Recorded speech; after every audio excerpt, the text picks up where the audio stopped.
Well, beautiful people, best damn nation. It is Wednesday, and you know what time it is. It is the Best Damn Wrestling Podcast. I am your humble host, Brian Renegade. We back like your cousin that can't stop asking you for money. Thank you for joining the Best Damn Wrestling Podcast. Listen, with me, I have the best damn crew. If you see this man on a dark alley, run. He will beat you up in front of your girlfriend and throw your ass in the trash can. He is the green-eyed bandit. He fights people. Sometimes he bites people. He's your mama's favorite wrestler, and he can whoop your daddy ass, the one and only Roosevelt.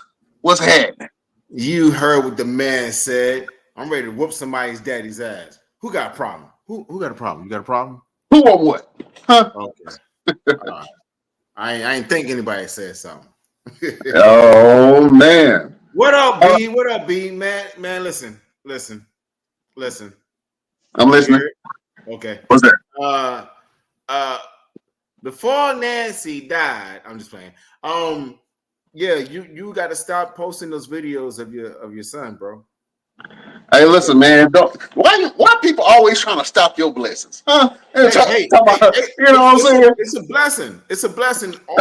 Listen, it is definitely a blessing that I don't want any more kids. I mean, your son is too cute, bro. Like, Listen, I'm trying hard to hold on to the integrity of my household by not letting my 2-month-old son run the entire house.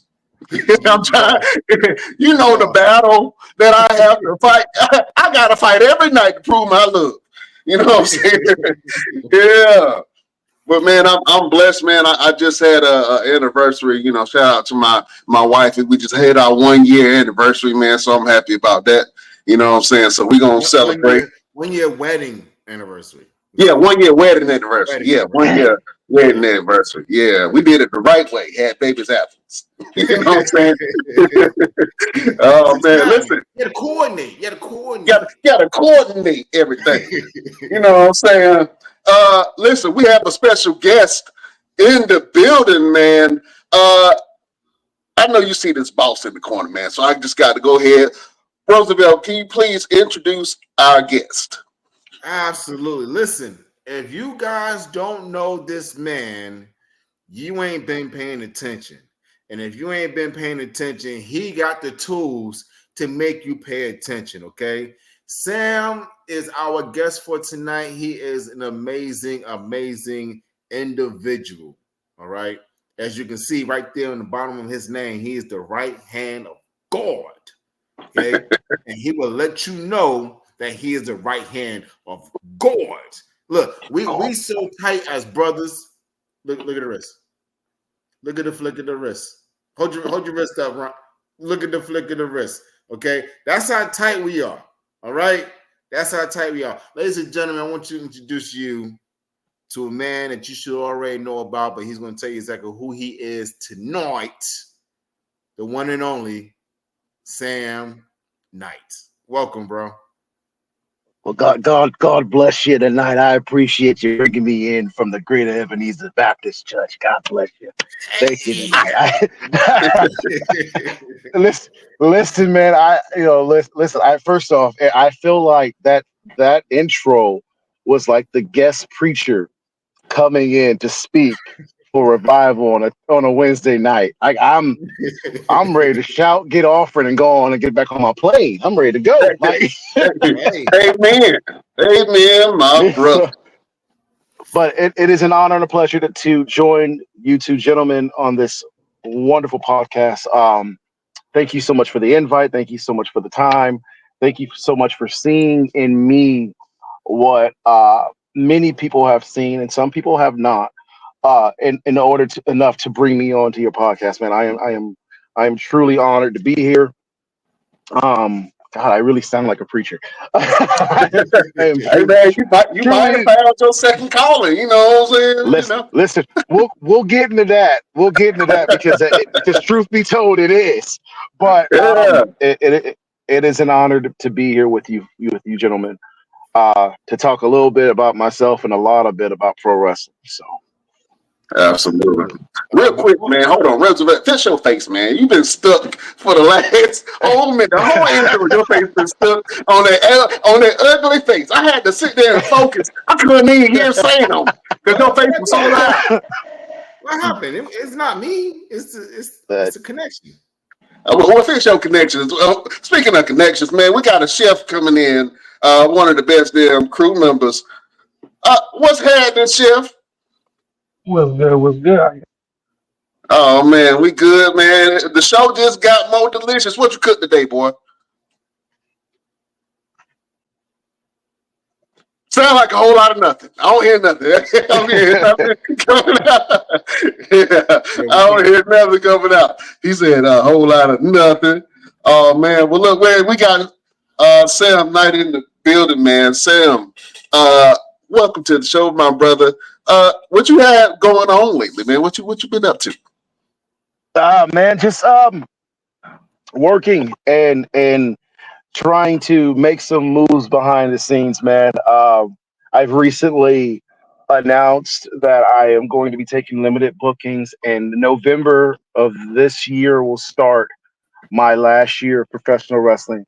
November 29th of next year will be 20 years that I've been in this business. And I think it's about time to hang the hat up and hang up the boots. But before I do that, I plan on knocking some skulls. That's the plan. So, and I'm really excited about this upcoming year. You know, everybody's like, "Man, you're retiring the same year John Cena's retiring," and nobody really walks away from pro wrestling. Man, look, when I say I'm walking away, like I'm walking away from in-ring competition. Um, it's time to, especially with things that I'm doing with, outside of pro wrestling. Um, and like I said, we will jump deeper into that. But I'll say this to up and coming wrestlers and to anybody who's in the business: when you know who you are outside the business, leaving the business is easy. Mm, that was deep. When you know who you are as a person. Like, I'm not talking about the individual that's playing the role, that's putting on the gear and stepping through the curtain and being that character. I'm talking about the person that steps back through the curtain, goes back to the locker room, and has to sit there and become themselves. Because sometimes we play the role so much that we forget who we are as a person. And we're so focused on the role that we lose ourselves. it's so eh, which is why you'll hear a lot of people say wrestling is my drug, wrestling is my life. And granted, that's not a bad thing. It's not a bad thing to say wrestling is your life. Cool. But I think that there's more to life than just that. Because if you are so focused on wrestling, you'll never enjoy your family. If you're so focused on wrestling, you'll never enjoy the moments when you're not in the ring. Right. You'll never enjoy life. Injuries, when injuries come, it hits you harder because you don't know what life is like outside of it. And I had to figure that out. In 2020, I figured that out real quick. You know what I mean? Like, I figured out real quick what life was like outside of pro wrestling. And it was very, very hard. You know what I mean? So yeah, man. I am embarking on this farewell tour. And I've already started talking to places outside of the Midwest. I'm heading back to Colorado, heading to Oklahoma, heading back to California where it all started. And I want to do some wrestling in the Carolinas because that's where my dad's from. Okay. And I plan on doing a few things, but my last match is going to be in Terre Haute, Indiana. That's the plan, to do it in Terre Haute, Indiana, and to do it correctly, do it the right way. So, yeah. What do you think you are going to miss the most about the wrestling business? And I know that you have come to this place where you're content with walking away. But what do you think that you're going to miss the most about the wrestling business when you do step away? The camaraderie of the boys and the girls in the business.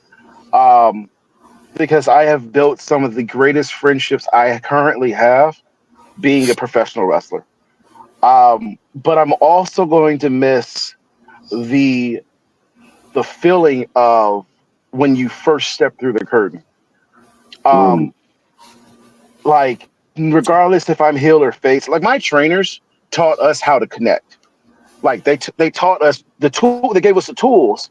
We had to figure out how to do it.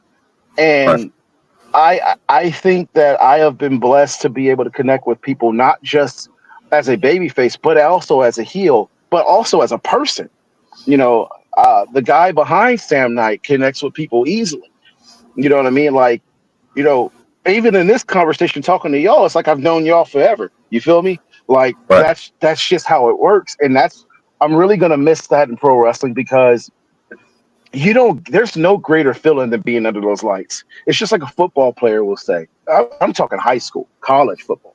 You know, those Friday night lights or those Saturday night lights, it's a whole different ball game as opposed to sitting in the stands Right. or sitting in the back. It's so I'm gonna miss that.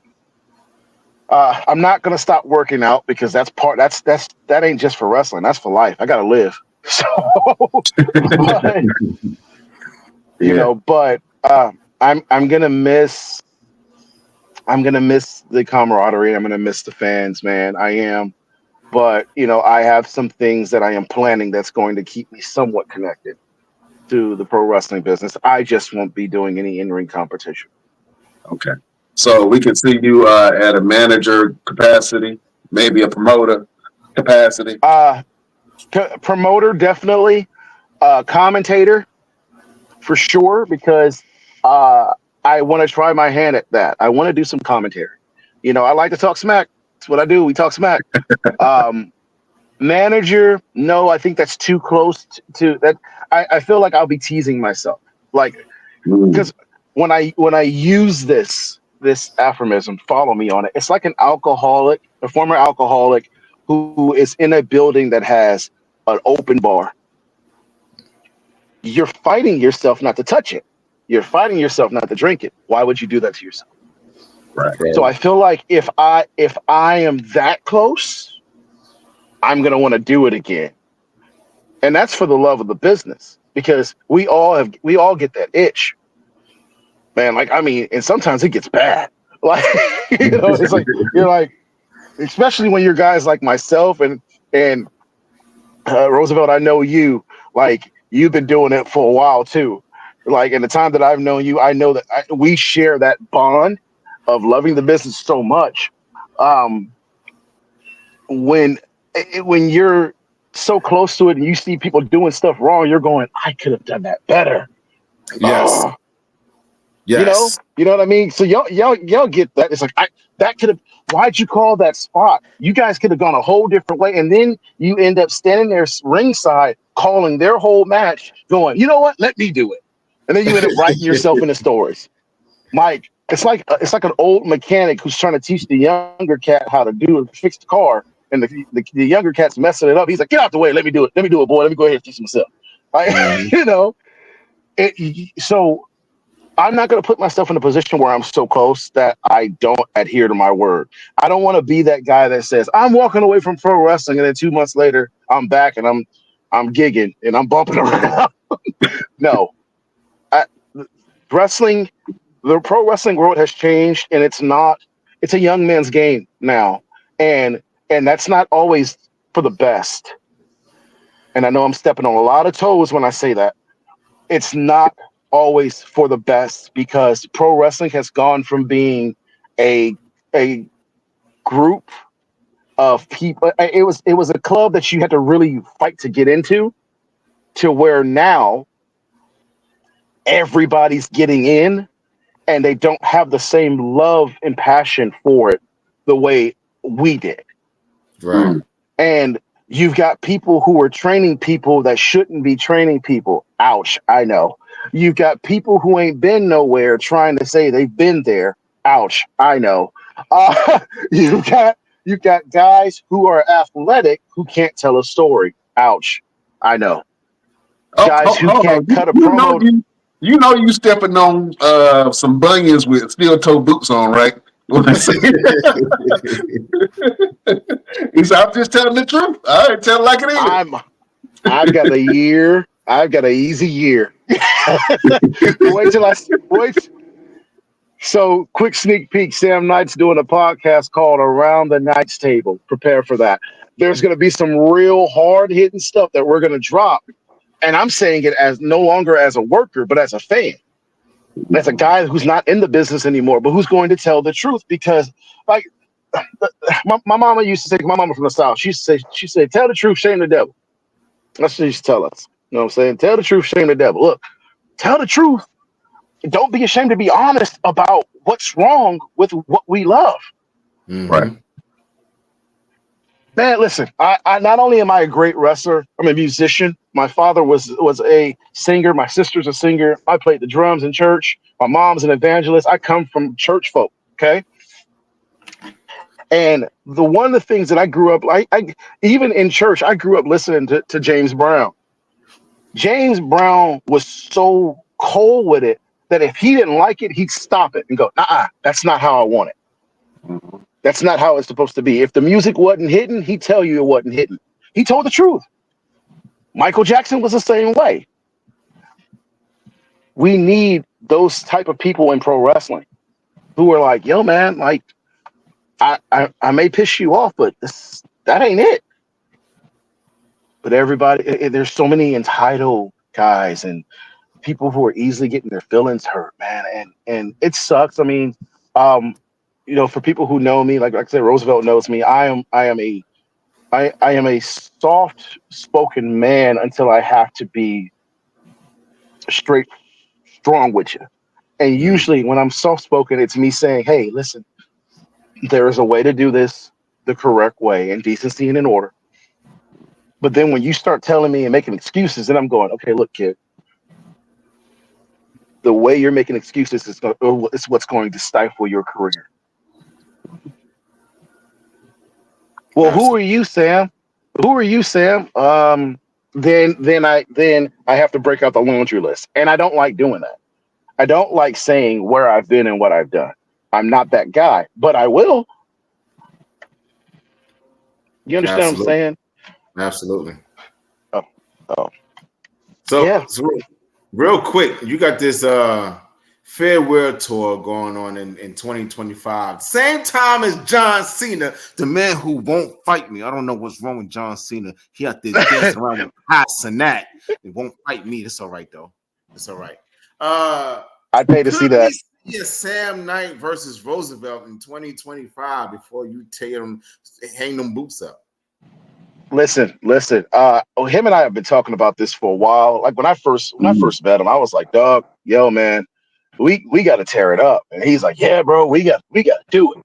And it's like, for some reason, we just don't get that chance. But I can tell you this much, man. Like, if I can make it happen on this side, I'm going to. And I don't say that about a lot of people. Roosevelt, I'm getting ready to put you over strong. He's probably one of the most talented guys I've ever seen work. And I will pitch his name to anybody I know all day, twice on Sunday, all week, twice on Sundays. So if anyone is to ask Sam Knight who he wants to work with, wherever they are, he'd be one of the guys on my list. So if we can do it, we can do it. It doesn't matter if I got to fly to y'all or I got to fly him here. We'll figure it out. Well, damn it, take my money now. Take my money now. He'll blushing. he'll blushing this shit. Because listen. Sam is exactly what he says. He's one of those guys that will sit back and speak as humble and softly as possible until he has to turn it up. And I've seen him in action inside the locker room with Destination 6. Sam come up and he says, "Okay, this is what we're going to do. This was happening. This is what I need from you guys, and this is this." And then whenever he sees somebody doing something that he knows and they know that they're not supposed to be doing, Sam would go, "Hey, man, don't do that. Do it this way." And then he'll sit back and he'll observe. And in the moment they still do what they want to do, Sam steps in and he goes, "Hey, man, I just said, don't do it like that. Do it like this. All right. This is going to be the better way for you to do that. And then Sam will sit back and he won't look at you, but he still got his eye on you. And the moment he see you do exactly what you want to do anyway, that's when Sam's going to go, didn't I just tell your ass not to do that? Now, if you go out there and you do that, this is what's going to happen to you. Listen to me if you want. Don't listen to me if you want. Your ass is going to be either good on one side or bad on another. You don't want to be on my bad side. Do exactly what I told you to do, or it's going to be the consequences. And then the guy will still go out there and do whatever he wants, and Sam would just sit back and he's right there, gorilla, like this. Like your daddy just told you, don't go out tonight. Yep. And you come back sneaking in the house, and he's sitting there with the belt. Yep. And you come back there and you limping, something bleeding, you hurt, your match was horrible, the fans didn't connect with you, and he'll go,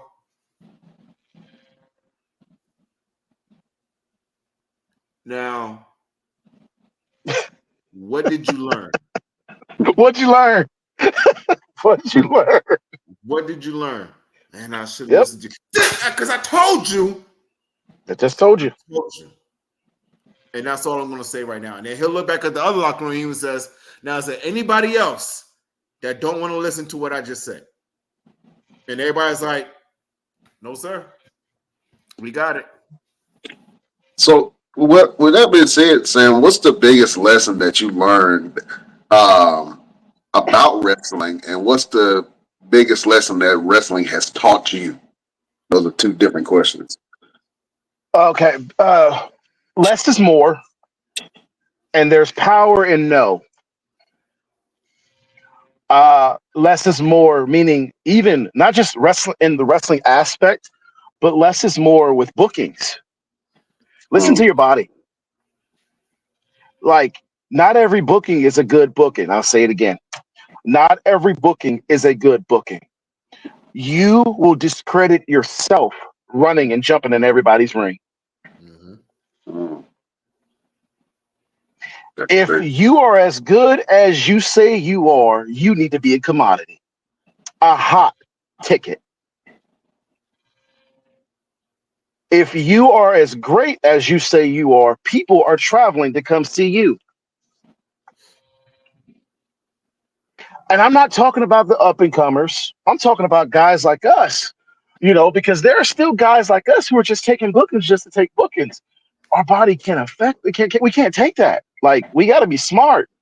And so I learned that I'm not in everybody's ring. I'm not. I don't hop on a plane to just wrestle for everybody unless I know it. I've got to believe in what they're doing for me to go do it. Mm. I have, and you know what? I am such a student of the game. When I go and hit up promoters, I already know what they're doing at their promotion because I've done the research. Right. I wrestled Elijah Burke a couple years ago. It was like right after I came back from injury in 2021. And we were sitting there talking, and this is what really like opened up my eyes. We were sitting there talking, and he said, Sam, he talks like a preacher. Sam, I watched your footage, and I stopped listening at that point. I stopped listening. I heard everything he said after, but the inner kid in me was marking out, and the common sense monster in my brain was going, this veteran who wrestled the likes of Chris Benoit, wrestled the likes of CM Punk, who was on the road to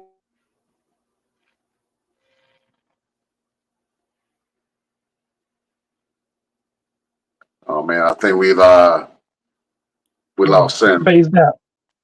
Yeah. There you go. There you go. There you guys. All right, sorry. So he says to me, he says, I watched your footage, and I'm not too keen on you staying dead. You're selling, but you're dying.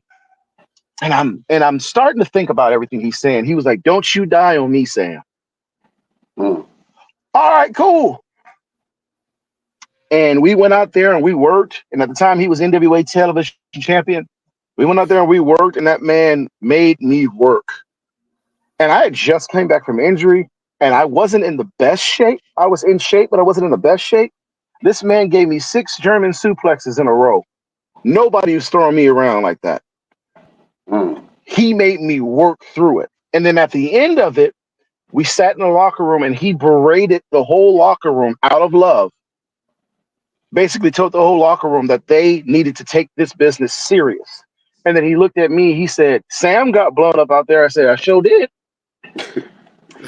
So when it was over, he pulled me to the side. He said, Sam, if you're leading this locker room as its champion, you need to make sure that you were in tip-top shape. And so the next day I posted on my social media about how I had gone toe-to-toe with Elijah Burke, and he was a true professional. And I was grateful to have the opportunity to wrestle him one-on-one because the match ended in a no contest, and we ended up shaking hands and doing all that jazz, him putting over the talent. And so he responded to me. He said, you made it through the match, and that's what makes you great. He was like, you kept going. And, bro, that sat heavy with me to where I'm going, I have got to be that guy that's telling guys the truth and realizing that, I have to do my due diligence. I have to do the studying. I have to do the research. I need to watch the guys. It's just like anything that you do, football, basketball, whatever. You always watch film. And when a guy who's at the level of Elijah Burke is watching film of a guy at my level, who am I to say I'm not doing that with other people? So I learned that. The power of knowing when to tell people we're not doing that. My favorite line, and Roosevelt, you've probably heard me say it, is I'll say, how about we don't and say we did? Yeah. This is my favorite conversation when a guy, young or old, comes up to me. He's like, "Yeah, man, I do this thing, and with this thing, I do this thing, and I ain't been doing it very long, but I do this thing." And I'm just like, "How about we don't, and we'll say we did because I work Monday, and I like my neck, Right? Or that thing that you're calling, we don't need that necessarily here." Because look at who we're working in front of, number one. Number two, how much are you getting paid? Okay, cool. Is it worth you injuring me and having a lawsuit? Right. I'm sorry. I'm going to be straightforward with you. I'll work with you. Like, I'm easy to get along with. I'm easy to work with. And hell, I'll do anything that's going to get the pop. But the pop has got to make sense. The pop ain't going to be at the expense of my neck or my back or something of that nature. So, also telling promoters no, man. Like, these promoters be trying to shoot these dumb ideas, or, hey, man, so one of the things I remember CM Punk talking about is when he got called into the office and they were pitching an idea to him, he said, cool, I'm cool with that, but what's next? I ask what's next all the time. And if a promoter doesn't give me a good answer for what's next, that means they're not thinking about me, they're thinking about that night. Right. That just tells me where I rank with them. And lets me know I don't need to be wasting my time. Exactly. Oh, man, we got a question from Chef down here, brother. What's up? Yeah. I got a question.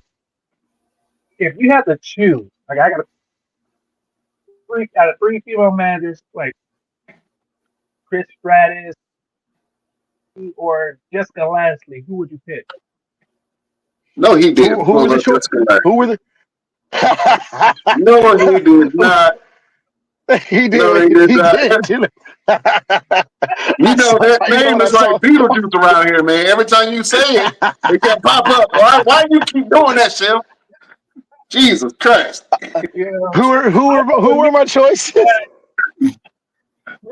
Chris Stratus, AJ Lee, or Jessica Lansley? You know what? No disrespect to my man's, man. But AJ Lee would be my choice. I love me some Trish Stratus, but AJ Lee, yeah, that would be my choice. Damn it, Chef. Why you had to do that, man? he broke me. You see me laughing. Oh, man. Yeah, man. My dream opponent.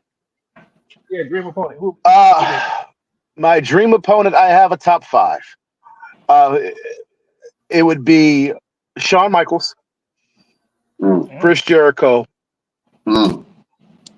because Chris Jericho was, regardless of recent issues, Jericho is my favorite wrestler because he reinvents himself constantly.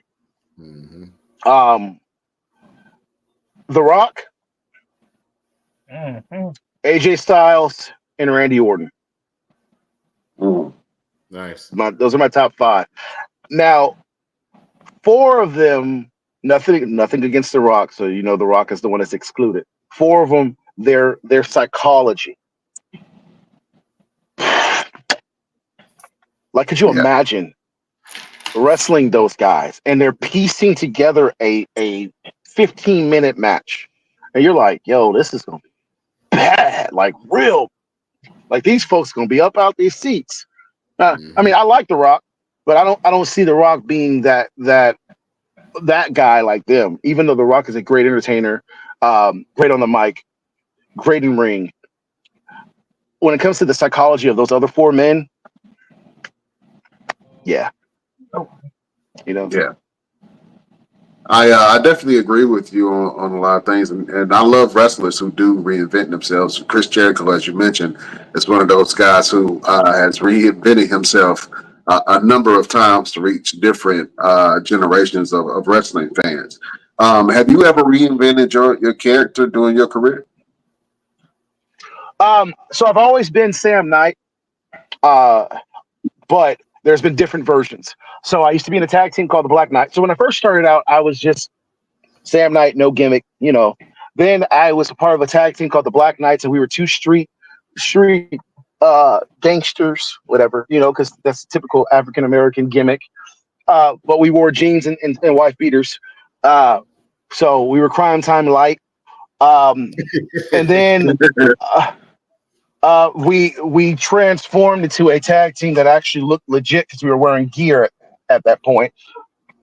And then I was doing the whole right hand of God character to where, wore the cross on the side of my tights, and I was doing that. And I got hurt. And when I was hurt, I was playing with a lot of ideas about how I wanted to return. Like, I wanted to do this thing. I wanted to be the gatekeeper because wrestling was changing. And I was noticing that there was a lot of younger stars who were very egotistical and very entitled. And so I was like, I've been in the wrestling business for some odd years, and I am going to gatekeep pro wrestling. I'm going to be the guy to stop all of these younger cats because it was legitimately a shoot because of what I was seeing. You know what I mean? Also, I Right. was coming back from injury pissed off because nobody had checked on me. Nobody had reached out to me. I was like, no, F these guys, man. I'm coming back mad. I'm so glad Right. I changed that. I'm so glad I changed that. Came back to pro wrestling and was back to doing the Sam Knight character. And so I started working at Destination 6, and Roosevelt saw this live. I began to become the forever heavyweight champion. And that was the best gimmick I've had because I started to tap into a side of myself that I hadn't been using. I mean, the forever champion character, like I was, oh, the promos I would cut and how dastardly I was. It even led to this this cage match I had with Kendall Fire, Mr. Broadway Kendall Fire, who is a great up and coming star in the Chicago area. And we told this story that led to a finish that nobody saw coming. Because I was so big on not wanting to pin this kid because he was one of the most over guys on the roster. I used a crowbar to choke him out. And instead of him passing out, here's the story. Kendall is a Broadway singer for Shoot. So the story we told was I couldn't pin Kendall. If I kept squeezing on his throat, I would crush his voice box. He'd never sing again. Mm. So he had to choose between fighting because he had to beat me, or losing his real life, his musical career. And he ended up tapping. And when I tell you, man, like the way that whole thing played out, that crowd hated me. Oh, they booed me out that building. Oh, and I even did the whole Terry Funk thing forever. I did that whole thing, bro. Like, and it was so obnoxious. And like, we were on to something. And now, I've been working I've been working as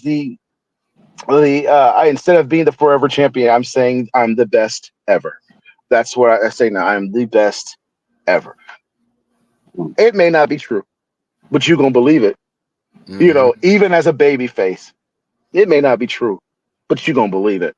And with me going on this farewell tour, this is me being the guy behind Sam Knight on camera. You legitimately see me smiling out there because I am having so much fun being me. And that's what it's become. I can't. The thing that what it was for me was I looked in the mirror and I came to the realization that my time to be trying to get signed to a full contract it's gone. My life is so busy with the job that I have, with my legacy. I had to I had to have the hard conversation with myself that maybe it just wasn't meant for me. But to God be the glory for the things that He's allowed me to do in it. From the tryouts I've had to the people I've been in the ring with, to the people who speak my name in rooms I haven't even walked in. In multiple companies, people know who I am. And it shocks me when people are like, I know you. And I'm like, oh my God, really? I watched you on TV. Like, it's a blessing. And, to piggyback on what we talked about earlier, I was called to the ministry at age 11. That call has been on my life since I was a kid, and I've been running from it. You know what I mean? And so I come from a lineage of preachers. So I look at my story as like the story of Jonah for folks who follow. Jonah ran from what God wanted him to do. And then Jonah got swallowed up by that whale. And then finally he was like, all right, God, all right, I'm going to do it. I'm going to do it. And then he ended up doing what God wanted. The way I look at it is like this, man, I've been running for so many years, and God gave me the opportunity. He gave me enough rope. Now he's like, all right, come on, Sam. I need you to focus on what I need you to focus on. And that realization hit me so hard. I was just like, okay, God, all right. I appreciate the almost 20 years you've given me. In November of next year, I will walk away with a smile on my face and my head up high. And then we can go do what it is I need to be doing. You know what I mean? So yeah, that's what it is for me, man. What made you run away, in a sense? I don't want to say run away because it's always been with you, and maybe the timing isn't right, and the timing had to be right where things kind of aligned together. Why do you feel like you kind of avoided that direction of possibly being a pastor or evangelist or a preacher? Because it wasn't what I really wanted. It's not what I wanted to do. It's what I knew I was supposed to do. Like we have this tendency to go against the grain, man. Like we know what we're supposed to do, but it's more enticing to go do whatever else what we want to do. You know what I mean? Like, we know we're not supposed to speed past a stop sign. But if we got to get somewhere, we're going to go. In some cases, or the California roll, as they call it. We know we're not supposed to do certain things. Like pro wrestlers, bodybuilders. I'm not supposed to eat that donut, but I'm gonna eat that donut. Right.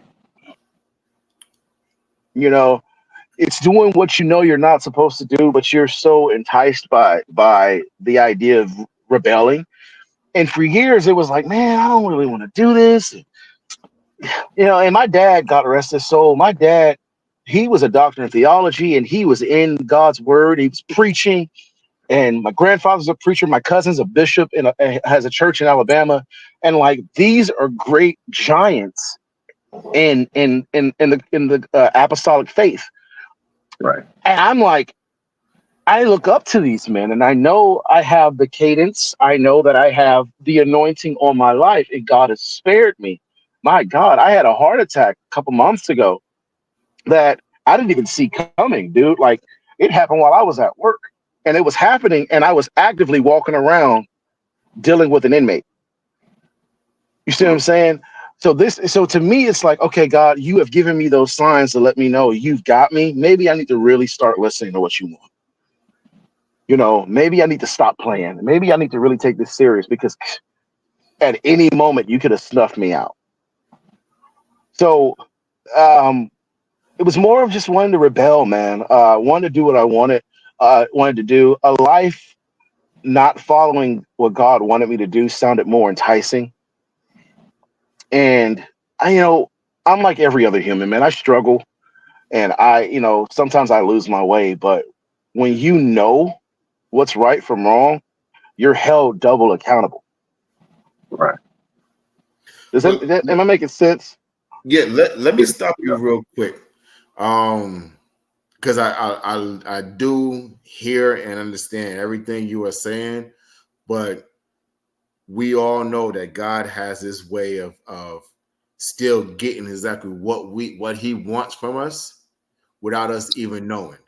And Sam, when my time of being around you, he has had his hand on you, even if you didn't feel like he did. And you still did his work. What we do in professional wrestling is we have the ability to grab souls, right, and bring them to his empire, his kingdom. And I've watched you in the locker room. I've watched you in the ring. I've watched you interact with fans, and I can sit back and I can see this light and this energy around you, where people who, whether they booed you because you did something horrible in the ring or they cheered you, they gravitated to you because you had that energy and that light that brought them out of whatever they were going through in their life, right? And especially in the locker room. And I've seen you online. And even before I left, you would always say, yo, y'all make sure y'all hit me up. If you're going through something, contact me. I saw you when you did the seminar and the boys were sitting around, and it wasn't even a seminar. It wasn't a training session. It was more so of this is the brotherhood of God. This is where I am speaking to you through him. And when he's speaking to you through me. And you had a moment where you told the guys, hey, if you got something going on with you, tell me. Tell us about it.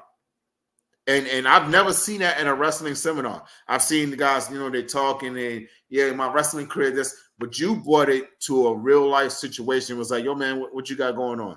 You got something you want to say? What? And then you turned to me. I was sitting back just observing. You said, bro, Vic, what you got? And I told the guys, look, as much as I want to be here as much as I want to be the last man on this planet, I know that when my son has the opportunity, if he wants to step into the ring, there's a chance I may not be there. And I need all of you to be the uncles for him to make sure he does everything right. You remember that conversation? I remember that. And you sat back and I watched you, and in the way that you made it from, all right, we're learning how to work, we're learning how to bump, we're learning how to take bookings and do this, to, all right, let's come to the altar. Let's come to the altar, and I want you to put whatever you got going on in your life, I want you to put it on the altar and leave it there. Stop carrying it. You don't have to carry it. Leave it there. You don't have to carry this thought that you were trying to run from what you already were doing. You were just doing it on a different platform in a different way. And now you've done so much to where now your audience has to get bigger. You have to reach a different audience now. You've reached out to a wrestling audience and they came to you because you were the shepherd, you were the right hand of God that gave them that, okay, you know what? I'm going through all this in my life right now, but I know if I let it go, it'll be handled. I can come to a wrestling show and I can forget the cancer. I can forget the bills. I can forget the drugs. I can forget the alcohol. I can forget it all within this 2 hours to 3 hours time frame of being in this wrestling show, because I know someone like Sam Knight is going to make me forget. He's going to help me forget. He's going to take all these burdens from me and he's going to give it to God for me, because God, sometimes I don't know how to do it myself. So you did exactly everything you were supposed to do. Now your audience has to change and broaden. So I commend you and I'm proud of you. I appreciate that, man, from the bottom of my heart, man, because I never looked at it from that point of view. And I've been told that multiple people like, man, you've used this platform and you've done this platform and God has used you in this way. And, but because of who my parents are, my mom is always, you're supposed to be behind the pulpit.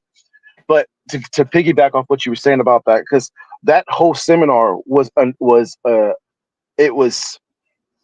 announced to advertised as an open forum, and it was a mental health open forum for the boys and for the girls of professional wrestling. There was even a point in there where I said I would like to close this in prayer, and if anyone is uncomfortable, you can leave. And there was a few people who left, but I remember praying with the boys, and I remember tearing up because in the process of me praying, I was saying, God, help us to understand that their no is not a no completely. Because people don't touch on the fact that how when you get rejected or left unread by a promoter, how that can affect your mental health. Mm-hmm. Or how when a scout from a bigger company says, you look good, but you're not what we're looking for. Boom, it can hit you. Rejection is rejection. I've had multiple WWE tryouts. I had Steve Lombardi and William Regal look at me and say, drop some more weight, come back and see us. I've had William Regal look me square in my face. This is what made me a better promo. He looked me square in my face and said, I don't believe you because it's not in your eyes tell me a different story. My dad was diagnosed with cancer. My dad was dying. And I was like, hey, I want to do this for my dad. And that man looked at me and told me he didn't believe me. That was a hard pill to swallow, but I understand. I understood it. You know what I mean? So I was trying to drive that point home to the younger generation, because there aren't a lot of guys like us who have seen, felt, and who have had those pains and had that hurt, who are willing to have those conversations with the guys. No, most of us are too busy trying to compete to keep our spots, or most of us are too busy trying to shun them off instead of going, hey, my arms are wide open. Come holler at me. I used to have wrestling weekends where people would just drive out to my house and we would sit and talk after shows. We would sit up to 2, 3 o'clock in the morning and just break down their match, my match. One thing I do in my car on my way home when I was driving home, Destination 6 was 3 hours away from my house. I would drive home in my carload. I'd go, let's break down the whole show. Give me the truth. I'm not perfect, man. Like, I'm not. I have my faults. I have my issues. I have. I fight depression. Sometimes it's rough. I deal with anxiety myself. After my heart attack, it was a scary experience for me because I had a heart attack a week before my 37th birthday, and so it was a hard pill to swallow. But I'll tell you this much, man. in the midst of me going through everything I went through, I realized that you can't do it alone. And when you have good people in your corner, you're untouchable. Like you're like my daddy used to say, boy, you're dangerous. When you got the right folks push you, you're dangerous. Mhm. And this is why I talked about the camaraderie and the brotherhood and the sisterhood in pro wrestling. If we spend less time fighting against each other and more time building each other up, the pro wrestling world would be a better place. But that's the world in general. Mhm. Absolutely. Absolutely.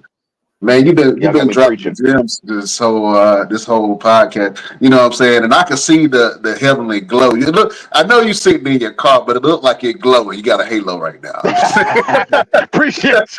It's You these know lights, what I mean? Doc. It is bald head. Yeah.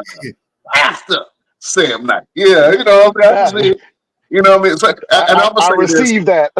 Yeah, I'm gonna say this. Sometimes God meets us where we are, and sometimes you Yes. got to go deep do some deep doo doo, and he'll like, you know Hmm. what? I'm gonna pick you up from where you are, and I'm gonna use you, even though you Yes, sir. probably feel useless.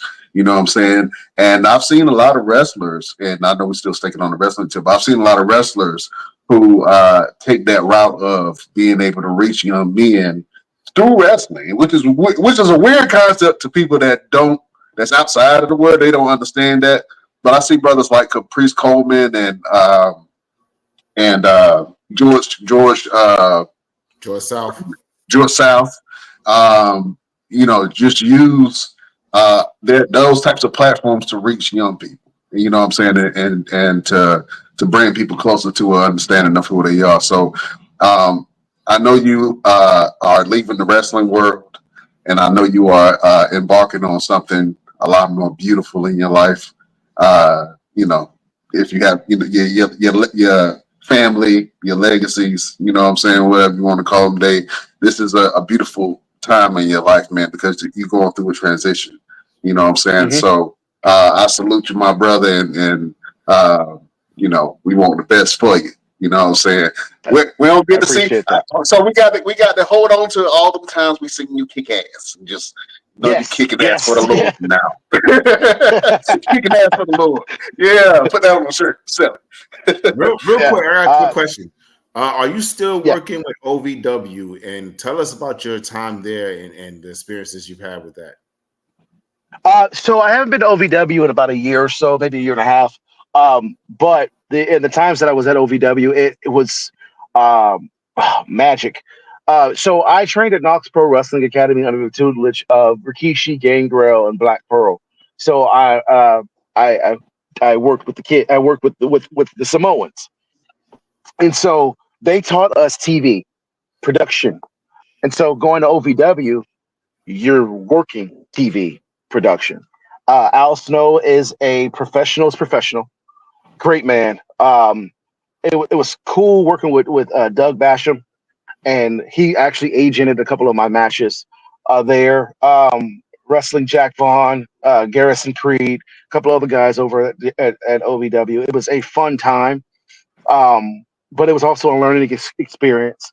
I had my buddy Alakon House who went with me, the director. Shout out to Alakon House. He he got to manage me because Elijah hooked him up and got him hooked up with OVW, and then we end up, by the grace of God, being in the semi main of the show on TV. So I was just like, oh man, this is just great. This is all coming together. But life changed. Had a job change. My job takes up a lot of my time, so I haven't been able to get out there. My plan is to get out there a couple of times before I hang up my boots. But it was a great experience. Top-notch talent. If you've watched the show, The Wrestlers, um, it's great. But being there is better. Being there live and in person is better. absolutely. Well, look, Roosevelt said you ain't got the chops no more. Matter of fact, I heard him say something bad about one of your great aunties. You know what I'm saying? I ain't Okay. gonna repeat it. You know what I'm saying? I But heard it. he said something disparaging.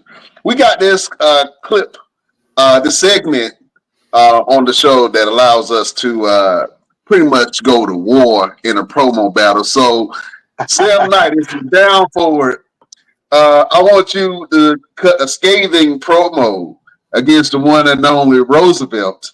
Y'all gonna go back and forth real quick. You down? Am I going Victor Andrews or am I going Roosevelt? Because we need Inquiring minds want not to know. Which one you want? Which one you want? you want Vic? I can go Vic. Give Vic. We can go Victor Andrews. All right, I can give you All that. right, let's go, Victor Andrews. Beautiful people, prepare yourself. We're going to war.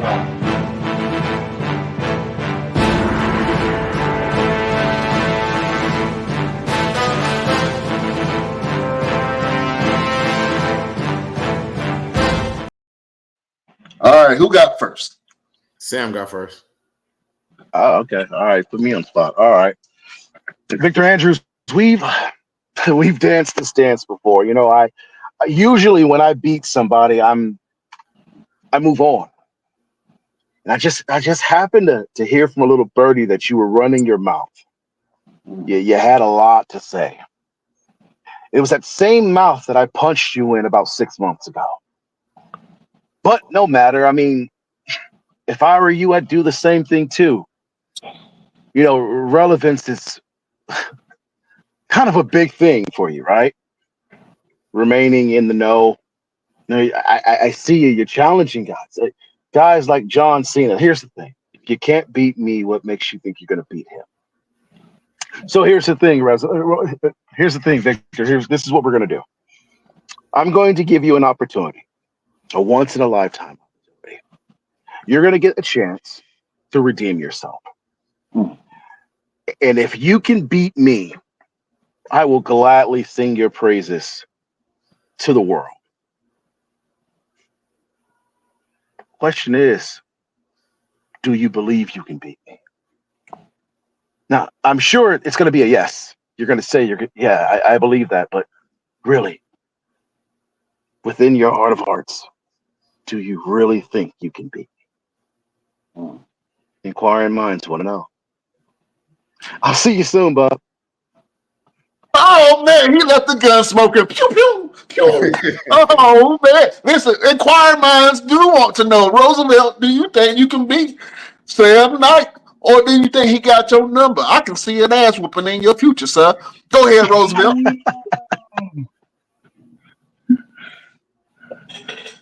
What's a knight to a king? What's a king to a god? What is a god to the right hand of a god? And what is the right hand of a god to a non-believer who does not believe anything that you are saying right now? Sam, you've talked the praises of many, many superstars that you've laid in your past. And you speak as though you're untouchable. We all know that's not true. Because when there's night, there's day. And allow me to shine the light on you, Sir Sam Knight. One thing is for sure. If we stepped in the ring, we're selling out seats all over the world. But let's be certain. You have one chance to avoid getting hit with this PYT.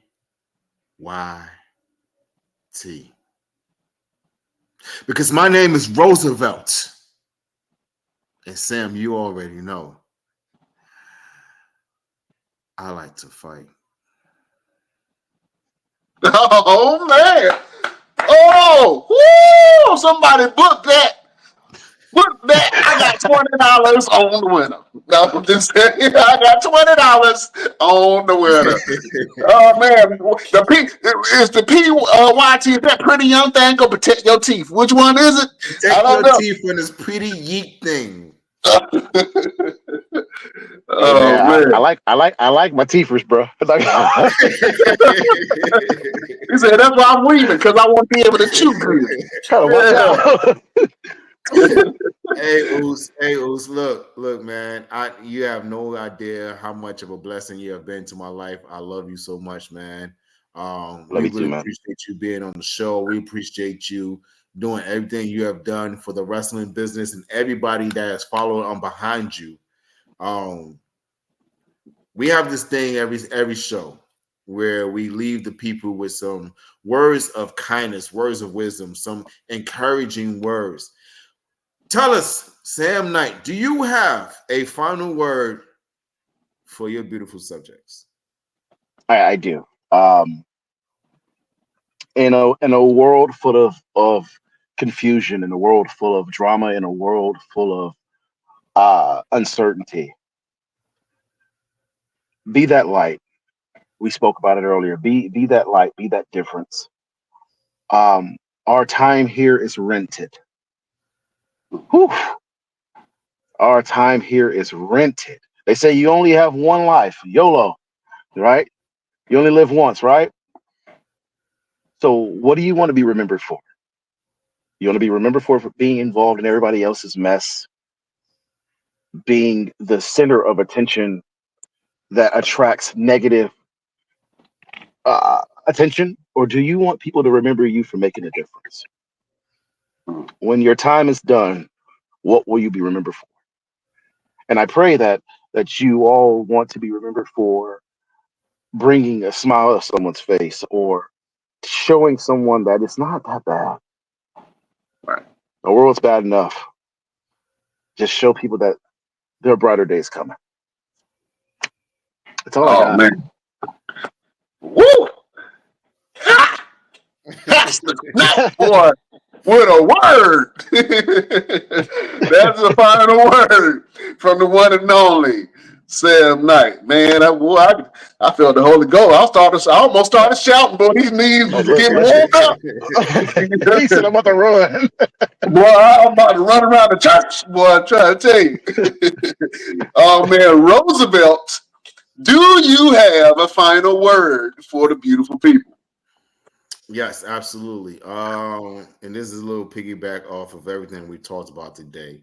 And my final word for the people is don't worry about what you have to carry because sometimes you need that extra weight to leave a footprint.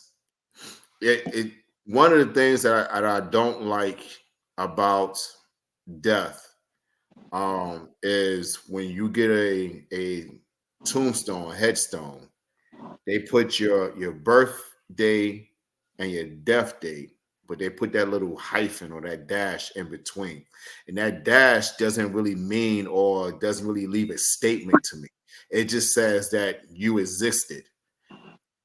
When my time is done, I want my birth date on one side, the death date on the other side, and I want footprints in the middle to let the world know that whatever my weight was, whatever I had to carry, I carried it with the strength of Samson. I used the patience of Job, and I carried it well by myself or with a whole flock of people that helped me get to where I needed to be. And I left a footprint on this world that everyone would know that Roosevelt was here.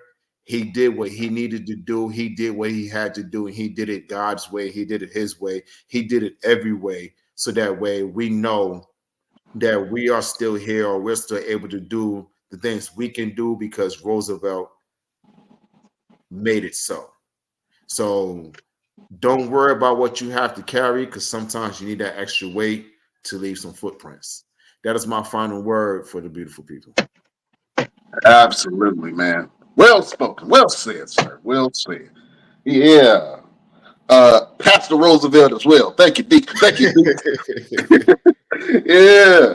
We go over here to Deacon Chef over here. Oh man, Chef Showtime. You got to find a word for the beautiful people. Um, oh, nothing is given. Everything is earned. Nothing is given. everything is earned. I don't Amen. think you need to say no more. Amen. Amen, Doc. That's Amen. it. Yeah, you see how he put that that period at the end of that. He didn't even have to say Hmm. anything else. He was just like, that's it. That's it. That's all it is. Take it and accept it. That's the final word from the one and only Chef Showtime. Uh, Beautiful people, my final word is more people die from indigestion than starvation. More people die from indigestion than starvation. And when I say that, I'm not talking about food. I'm talking about the things that you consume, the negativity that's around you. The more that you ingest, if you're not ingesting positivity in your life, if you're not ingesting good relationships, if you're not practicing certain habits that lead to a healthy lifestyle, then it can definitely damage you. So watch what you take in. Watch the people that always come to you with bad news and you don't have no way to flush that out. You know what I'm saying? Watch the music that you listen to because that influenced you. You know what I'm saying? Watch the people that you know don't mean you no good, but you still let them use you in certain things. And that can lead to indigestion. It can lead to uncomfortableness. It can lead to you breaking down from the inside. You know what I'm saying? Sometimes we think we need certain things and we don't. You know what I'm saying? You got everything that you need. God provides everything that you need to be able to live a healthy lifestyle. So I guess that's my word. You know what I'm saying? More companies die, more companies, business too. Companies die from indigestion too. You know what I'm saying? You might hire a bunch of people and you got a whole bunch of nothings. They don't do nothing. They always like, you know what I'm saying? You got to find new people. You know what I'm saying? So it works for companies and business as well as individuals, man. Watch what you take in and make sure that everything that you put out is positive and good energy. That is the final word from your boy, Brian Renegade. I tried to make that cool. Like I kind of got lost for a second, but don't worry about it. Don't worry about it. I brought it back. Oh We man, was following you, Doc. We was following you. I appreciate that. You know what I'm saying? I was fluttering the line, but I made it through. I made it through. You know, Oh I man, was almost like I was almost like one of those church mothers. Take your time, Doc. Take your time. take your time. Take your Take your time, time, boy. Doc. Make it plain, Doc. Make it plain. Oh man, well, Sam Knight, man, we appreciate you being on the show, man. This is a great conversation, man, and one most needed, man. And thank you for being on here and spreading the word, and making Appreciate us feel some type of way, brother. You welcome on the show anytime. You know what I'm saying? I know you got appreciate that. your show coming up, man. Go ahead and plug your stuff, man. What you got going on, and where can the people find you? So this next week, October 25th, I am wrestling for Singleton Wrestling. I'm in a tag match, and it is in Brazil, Indiana. In 2 weeks from now, I am in the Rocket to the Top ladder match for Rocket Pro Wrestling in Joliet, Illinois. Main event Sam. That's what we call me. Main event Sam. So I'm looking forward to that. You can find me on all social media outlets. Sam Knight, SAMKNIGHT. And last thing I'll say is this, man. If you see me in the street, speak. My head ain't that big. So I appreciate y'all. God bless you guys. Thank you for having me. We appreciate you. Hey, look, before you go, I'm gonna have you end the show. Is that okay? That's fine. All right, cool. So I'm going to say we will see you next week on the next best. I'm going to point to you, and I want you to say "damn," but I want that Okay. "damn" to come from the pits of From your the soul. your Okay. soul. You know what I'm saying? You got it. You know you got to reach to the sopranos and the altos to get them to help you out with it. You know what I'm saying? I want you to do it like Ron Simmons was on the pulpit. You got it. Ready? You got it. All right. Oh man. Beautiful people, we will see you next week on the next best Damn. wrestling Podcast. I appreciate that. I ain't gonna tell your pastor that you cussed on live stream. I appreciate you. Yeah, don't do me a favor now. I'm gonna look out for you. You know what I'm saying? He ain't got to know everything. Oh man. Keep quiet now. Yeah, we gonna keep that quiet. Yeah, we gonna say that. Oh man, thank you for being on here. You're welcome anytime. Fellas, I appreciate we'll you check guys. you out next week. Beautiful people, we bid you adieu.